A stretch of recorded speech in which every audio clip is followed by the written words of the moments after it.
Hello again and welcome to my channel Bobo Bun So Vintage Life. I'm Lisa, a vintage inspired seamstress and dressmaking teacher who shares her passion, maybe obsession, with all things sewing with you here. So thanks for joining me. In today's video I'm going to be sharing with you some of my ideas for upcoming makes, what's currently obsessing me, and some of my vintage treasure finds. So stick around and I shall see you in a moment.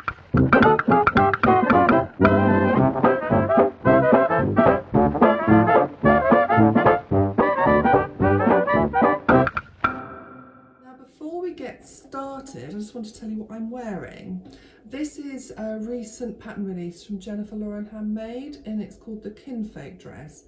And she based it very much on the easy fitting styles of the 1940s. This one has no zips, closures, it's literally a slightly bigger shape that you pull on and then you cinch in with waist ties. If I stand up, like see there's this front panel is cut here with this lovely midriff piece, and then there's ties that come off it. But I've changed it. I've made two. I made one as per the pattern after all my adaptations for the fitting, and for the back I put the same midriff panel and put four lots of ties, two either side, so I could tie them up at the side just for a different effect. So this is one I pattern tested because I absolutely loved what she was talking about, and I love Jennifer's designs. She's a great lady, lovely independent company. So that's what I'm wearing today because I'm about to go to Fibre Hall, which I will share images of for you next week. It's a hall I absolutely love, so I'm about to go there and have a little rootle around with a friend of mine. And it's warm, but the sun's gone in and it's a bit windy, so I thought this is the perfect dress for that kind of a day. So that's what I'm wearing. Right, so yeah, I've been doing a bit less sewing lately. I've been a bit obsessed with pattern drafting, filling up my Pinterest board with all the inspiration for 40s and 50s dresses. I've been finding it's been a natural progression from understanding fitting, which I now teach, so how you adapt and alter patterns to fit your body, to my love of pattern hacking. Most patterns are hacked into about 4 different patterns, and it became a natural evolution for me that as I was doing all this I actually understand the way that patterns are cut, flat cut, and thought, why go through all of this faff when I could just start off from my fitting block, create the design I want, and then I can be wearing it. So that's the process that I'm going through at the moment, and I'm obsessed. And I keep saving all these dress designs and thinking, I want to make that, I want to make that. And obviously there's only so much time and so many dresses we can wear, but hey ho. Now, the dress that I'm designing at the moment, which I hope to be cutting out in proper fabric soon, it's been inspired by various things, but it started off with this McCall's pattern that has the midriff, but I wasn't going to do the buttons, I don't think. Now I've got similar dresses like that with that central midriff, which is very popular in the 40s and the 50s, and coming into a V, whether it's low or higher. And sometimes you have, a shoulder yoke with gathers, so it can vary in different ways. My Rita blouse is very much with that midriff and the bust gathers. I absolutely love that style, and I'd seen a few people made the McCall, so I thought, I'll give that a go. Well, it's shocking. It probably fits really short people, but I'm very long in the body from here to here, which makes my bust lower down. Now, when I've tried to alter the pattern, if I lengthen it from here, I'm going to end up with a V-neck that comes down far too low. I need it to come down the bust section, but if I cut across the bust section high enough so it doesn't open it out too much, it still opens it out a hell of a lot and you've got a lot of gathering.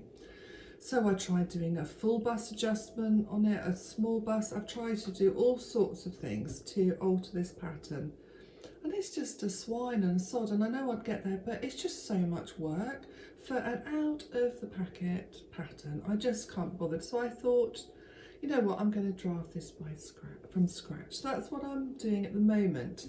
I'm hoping to make it in this glorious glorious fabric I got from Rainbow Fabric Kilburn. It's like a duck egg blue. You see that with purples and navies, whites and the greens. Absolutely love this. But it's a very fine fabric, and I know the neckline cut on the bias will stretch out, so I'm thinking I might underline the front sections just to give them a bit of structure along with interfacing. And I'm torn between, I've tried at various designs. Do I do a higher v-neck with the midriff coming in, and you've got the gathers on the bust and a yoke with gathers? Do I go for the 50s style where it comes down into a low plunge into the V and grown on sleeves, or the 40s style? I'll put various pictures up for you to show you. So at the moment I'm toying around with all of those, but I'm nearly there with the pattern and how it fits, so I'm really chuffed, and then decide on the sleeves I put in. So it's an exciting process. So that's my plans for that fabric. And then I work as, I collaborate with Fabric Godmother as one of their ambassadors. And I made a lovely dress out of one of their recent vintage collections, which came out on the 1st of July in this Belinda blue cotton lawn. And it's got little chartreuse accents, which I chose to pick out in the lime ric-rac. And I've got a vintage chartreuse button, and I underlined to give the lawn some structure as well, and in a chartreuse too. So absolutely love that. So we were able to release our photos of our make on the 1st of July, and it's a paid partnership, so then you get store credit or money, and I choose store credit because hey, I sew and it would only get spent on fabric anyway. So my fabric choices and a pattern that I chose came yesterday, which was really exciting. I'm thinking also, where's my lovely brooch I wanted to show you? I have to put a photo up. These came, plus a lovely brooch that says Crafty Bitch from my younger daughter Millie. So there we are, there's my pin from Millie, Crafty Bitch, for the hands and the scissors. So I've just gone and popped it on. I must wear it today because I am a crafty bitch.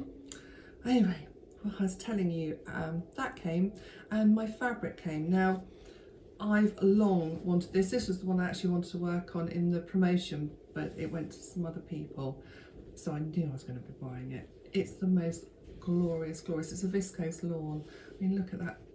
You can't convey in photos what it feels like. It's so soft.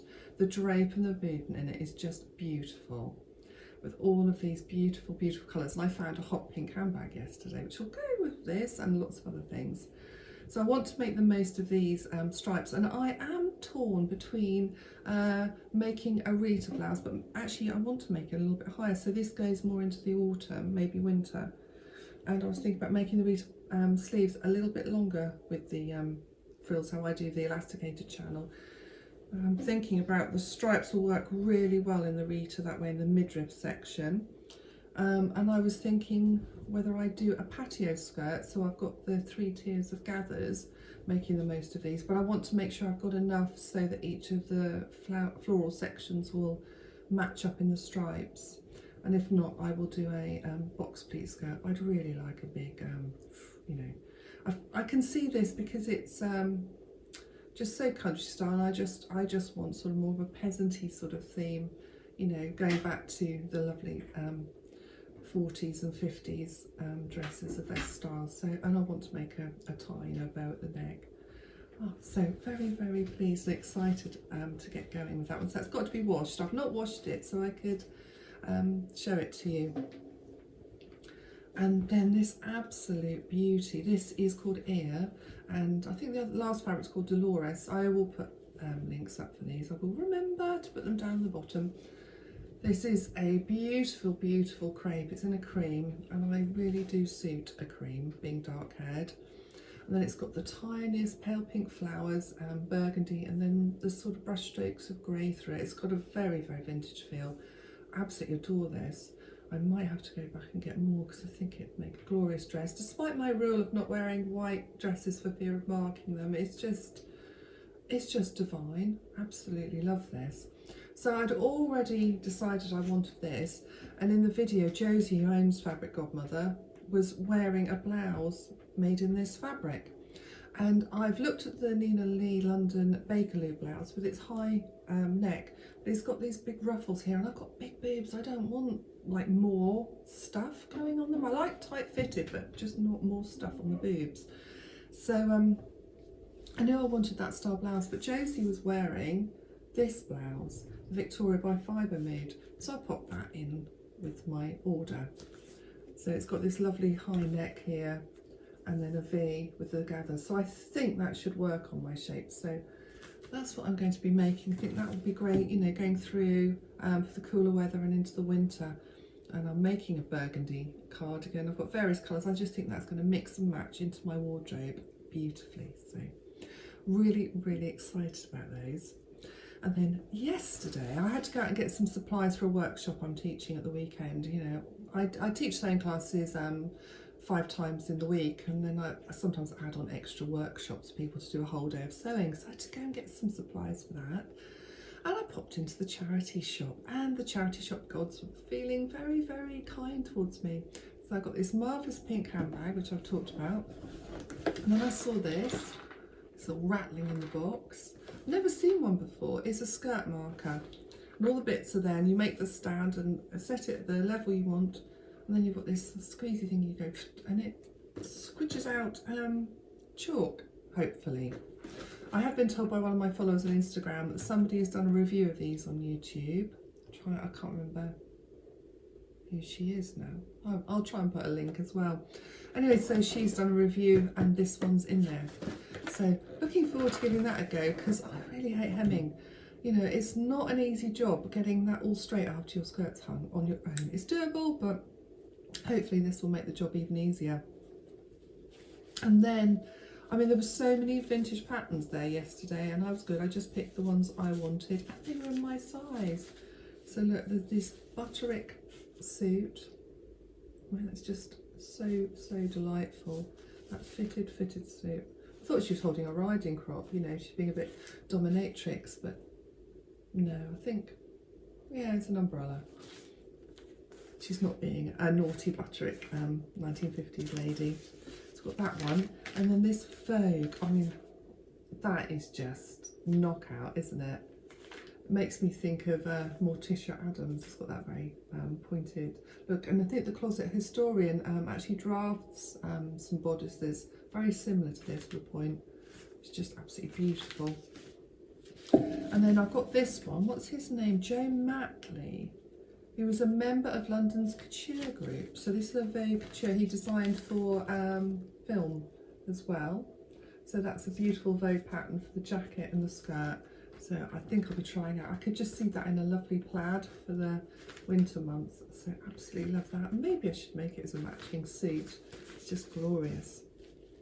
And then we've got another suit, this little one here. I'm trying to see the date. To me this is early 60s. It's not the blouse, it's just the jacket and the skirt. I love the little jacket, little boxy jacket, tiny little pockets on that one. It's absolutely beautiful. And my final one was this McCall's. It's a 1963 McCall's, and I don't normally veer into the 60s, but I thought that might actually be quite a nice everyday skirt dress. I might, you know, bring the skirt in slightly. I absolutely love that. It's all cut in one.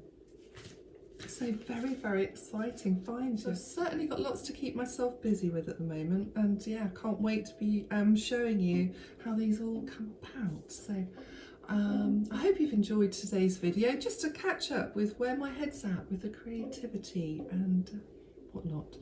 So if you enjoy the videos, please subscribe, and then you'll get a notification each week when I post them on a Thursday. It's so lovely having you here joining me, and as always, I really appreciate your comments. It's just lovely to interact with you and hear what you think.